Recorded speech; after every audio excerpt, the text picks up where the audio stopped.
ఇప్పుడు హుషారుగా ఉన్నారు. ఎందుకు ఆ మాట వాడానంటే నీళ్లు లేకపోతే ధైర్యం రాదు, సంకల్పం ఉన్నా తెగింపు రాదు. ఈరోజు మీకు అందరికీ ఒక నమ్మకం వచ్చింది. మేము కూడా అందరికంటే బ్రహ్మాండంగా పనిచేసి నెంబర్ 1 స్థానానికి రాగలుగుతామని నమ్మకం వచ్చిందంటే దానికి కారణం హంద్రి నీవా అని చెప్పి నేను మీకు తెలియజేస్తున్నా. ఇప్పుడే మీకు ఒక బుక్ కూడా తీసుకొచ్చారు. ఏదైతే కాఫీ టేబుల్ బుక్ కింద బ్రహ్మాండంగా మొన్నే హార్టికల్చర్ ఇది కూడా మీటింగ్ పెట్టారు, వర్క్షాప్ పెట్టారు, మంచి పుస్తకం తీసుకొచ్చారు. నిన్న మొన్న నేను చెప్పాను, ఒకప్పుడు కోనసీమ అందాల సీమ, సినిమాలు కూడా అక్కడ తీసేవాళ్ళు. అలాంటి కోనసీమ మీకంటే వెనకబడింది. ఇప్పుడు నీళ్లున్నాయి కానీ అవకాశాలు తక్కువ ఉన్నాయి. మొన్నటి వరకు నీళ్లు లేవు, ఇప్పుడు నీళ్లు వచ్చాయి, అవకాశాలు పెరిగాయి. దీనివల్ల మీరు 13వ స్థానానికి వచ్చారు.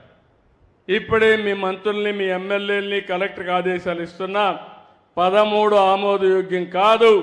రాష్ట్రంలో టాప్ 3లో అనంతపూర్ జిల్లా ఉండాలి. దీనికి ప్రణాళికలు తయారు చేసుకోవాలి. దీనికి మీకు ఏం కావాలో హెల్ప్ చేయడానికి మేము సిద్ధంగా ఉంటామని చెప్పి కూడా నేను మీకు తెలియజేస్తున్నా. ఈరోజు మీరు ఒక్కసారి చూసినప్పుడు మొత్తం శ్రీశైలం రిజర్వాయర్ నుంచి కుప్పం వరకు 773 కిలోమీటర్లు లెంగ్త్ ఉంది ఈ కెనాల్. ఏషియాలోనే అతిపెద్ద పొడవైనటువంటి నది హంద్రి నీవా అని చెప్పి కూడా నేను మీకు తెలియజేస్తున్నా. ఇప్పుడే కేశవ్ ఒక మాట చెప్పారు. ఎందుకంటే ఓసారి ఈ సంవత్సరం వర్షాలు బాగా పడ్డాయి, డిపార్ట్మెంట్ వాటర్ మేనేజ్మెంట్ సఫిషియెంట్గా ఎఫెక్టివ్గా చేశాం. రాయలసీమలో ఉండే అన్ని రిజర్వాయర్లకి, అన్ని చెరువులకు నీళ్లు తీసుకొచ్చాం.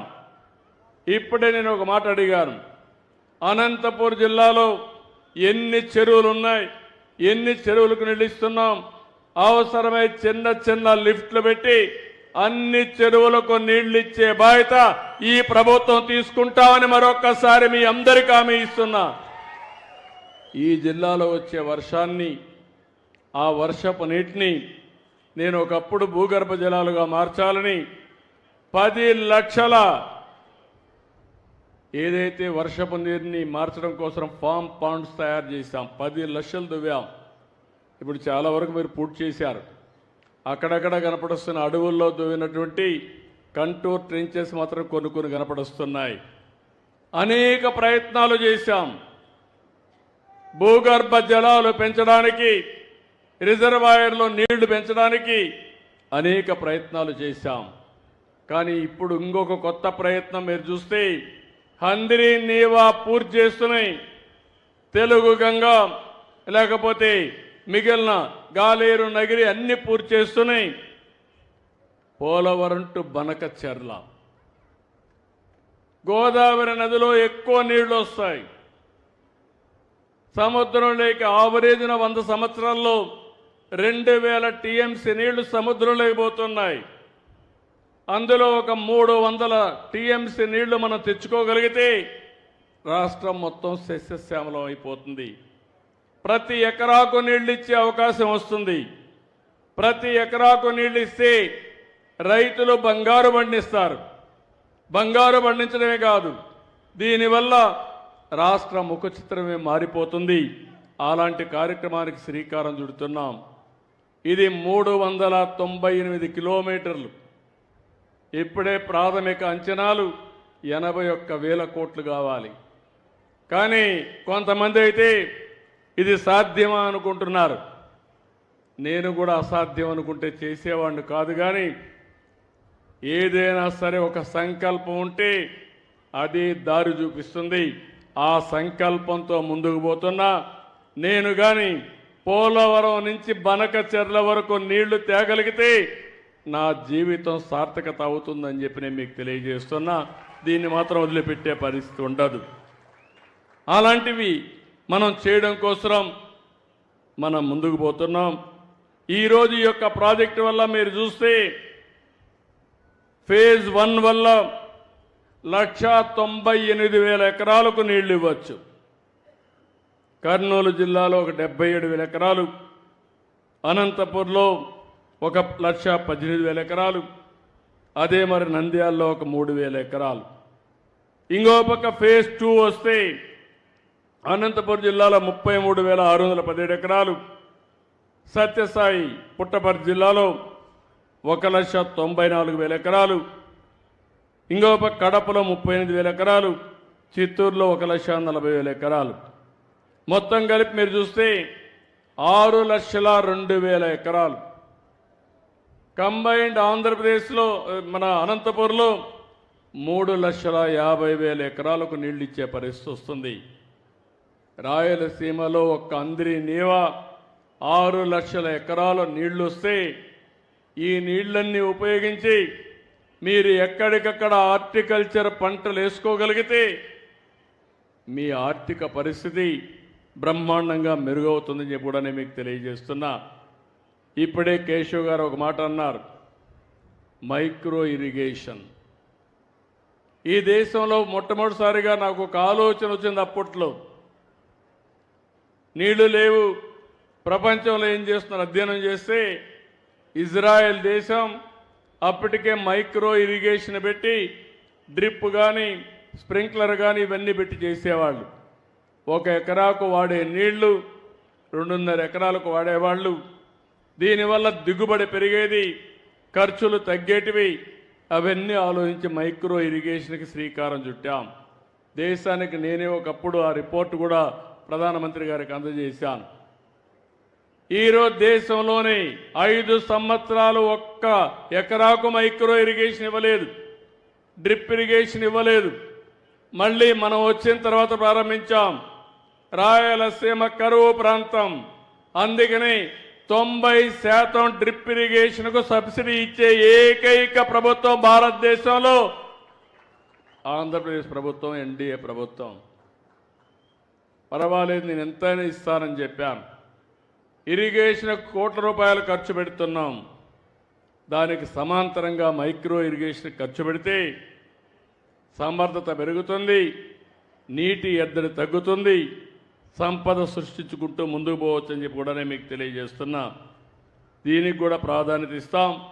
నేను ఒకటే మీ అందరికి కోరుతున్నా, అనంతపూర్ జిల్లా ఎప్పుడు కూడా తెలుగుదేశం పార్టీని బలపరిచారు, ఇప్పుడు ఎన్డీఏని బలపరుస్తున్నారు. మేము మీరు చూపించిన అభిమానాన్ని మరిచిపోలేం. అందుకే అన్ని విధాల అనంతపురం అభివృద్ధి చేసే బాధ్యత మేము తీసుకుంటామని చెప్పి కూడా మీ అందరికీ హామీ ఇస్తున్నా. ఈరోజు నా విధానం మీరు చూస్తే ఎన్నికల కంటే ముందు కూడా చెప్పాం. సంక్షేమం, అభివృద్ధి, అదే మరిగా సంపద సృష్టించి మళ్ళీ ఆదాయాన్ని పెంచుకుంటూ సంక్షేమాన్ని అభివృద్ధిని బ్యాలెన్స్ చేయాలి. 11 నెలలు అయింది, ఇంకొక నెలలో 1 సంవత్సరం అవుతుంది. దేశంలో ఎక్కడా చేయనన్ని సంక్షేమ కార్యక్రమాలు చేశాం. మీరు చూస్తే ఈరోజు పింఛన్లు ఇవ్వడం 63 లక్షల మందికి 4,000, 6,000, 10,000, 15,000 రూపాయలు పింఛన్ ఇచ్చే ఏకైక ప్రభుత్వం భారతదేశంలో తెలుగుదేశం ప్రభుత్వం, ఎన్డీఏ ప్రభుత్వం అని చెప్పి విజ్ఞప్తి చేస్తున్నా. ఎక్కడ ఎవరు ఇవ్వడం లేదు. 33,000 కోట్ల రూపాయలు ఖర్చు పెడుతున్నాం. 2,800 కోట్ల రూపాయలు నెలకు. 1వ తారీఖున పేదల సేవలో మీ ఇంటికొచ్చి మీకు హ్యాండ్ ఓవర్ చేసే పరిస్థితికి వచ్చాం. దీపం నేనే పెట్టాను, వంట గ్యాస్ ఇచ్చాం. ఇప్పుడు దీపం 2 కింద 3 సిలిండర్లు మా ఆడబిడ్డలకు ఇస్తున్నానని చెప్పి కూడా నేను మీకు తెలియజేస్తున్నా. అది కూడా కొన్ని ఇబ్బందులు ఉంటాయంటే ఆలోచిస్తున్నాను, ఇంకా ఏమైనా ఇంప్రూవ్ చేయగలుగుతామా. అవసరమైతే 4 నెలలకు ఒకసారి ఎవరైతే సిలిండర్లు తీసుకుంటారో మీ అకౌంట్కే డబ్బులు వేస్తే మీరు ఎప్పుడు కావాలంటే అప్పుడు తీసుకునే వెసులుబాటు మా ఆడబిడ్డలకు ఇస్తామని చెప్పి కూడా విజ్ఞప్తి చేస్తున్నా. అన్నా క్యాంటీన్ పెట్టాం, పేదలకు 5 రూపాయలకే భోజనం పెడుతున్నాం. మెగా డిఎస్సి పెట్టాం. ఎవరైతే యువత ఉన్నారో మీ అందరికీ ఉద్యోగాలు ఇప్పించే బాధ్యత నాదని చెప్పాను. దాని ప్రకారం మెగా డిఎస్సి ప్రకారం 16,500 ఉద్యోగాలు రాబోయే 15 తారీఖు లోపలనే పూర్తి చేసి స్కూల్స్ ఓపెన్ చేసే లోపల మీకు ఉద్యోగాలు ఇప్పించే బాధ్యత ఈ ప్రభుత్వం తీసుకుంటామని చెప్పి కూడా నేను మీకు తెలియజేస్తున్నాను. ఇది కాకుండా ఇంకో పక్క అన్నదాతకి 20,000 రూపాయలు ఇస్తా అన్న కష్టాలున్నాయి, ఇబ్బందులున్నాయి. కేంద్రం 6,000 ఇస్తుంది, రాష్ట్రం 14,000 ఇవ్వాలి. 3 విడతల్లో వారిచ్చే డబ్బులకి అదనంగా మనం కూడా 3 విడతల్లో అన్నదాత కార్యక్రమాన్ని పూర్తి చేసే బాధ్యత కేంద్రం వేసిన రోజునే మీ అకౌంట్లో డబ్బులు వేసే బాధ్యత తీసుకుంటామని చెప్పి కూడా నేను మీకు తెలియజేస్తున్నా. తల్లికి వందనం కూడా ఇస్తానని చెప్పాం. సూపర్ 6 చెప్పాం. నేను ఒకటి హామీ ఇస్తున్నాను, తల్లికి వందనం కూడా తొందరలోనే ఇస్తాం. చెప్పిన ప్రకారం ఎంతమంది పిల్లలుంటే అంతమందికి డబ్బులు ఇస్తామని కూడా హామీ ఇస్తున్నాను. మీ ఊరికి వచ్చినప్పుడు నాకు ఒక శుభవార్త. 2.67% అంటే మామూలుగా మీ జిల్లా అంతా కూడా తక్కువ ఉంది, మీ నియోజకవర్గం తక్కువ ఉంది, మీ ఊర్లో మాత్రం చిన్నపిల్లలు ఎక్కువ కనపడుస్తున్నారు. ఇది సంతోషం. లేకపోతే రాబోయే రోజు జనాభా తగ్గిపోతే మనం ఎవరికి పనిచేయాలో నాకైతే అర్థం కావడం లేదు. ఒకప్పుడు నేనే ఫ్యామిలీ ప్లానింగ్ పెట్టాను, ఇప్పుడు పాపులేషన్ మేనేజ్మెంట్ అన్నాను. ఒకప్పుడు నేను 2 పిల్లల కంటే ఎక్కువ ఉంటే పోటీకి అర్హత లేదు పంచాయతీలను పెట్టాను. ఇప్పుడు 2 పిల్లల కంటే తక్కువ ఉంటే మీకు అర్హత ఉన్నదని కొత్త చట్టాన్ని తీసుకురాబోతున్నాను.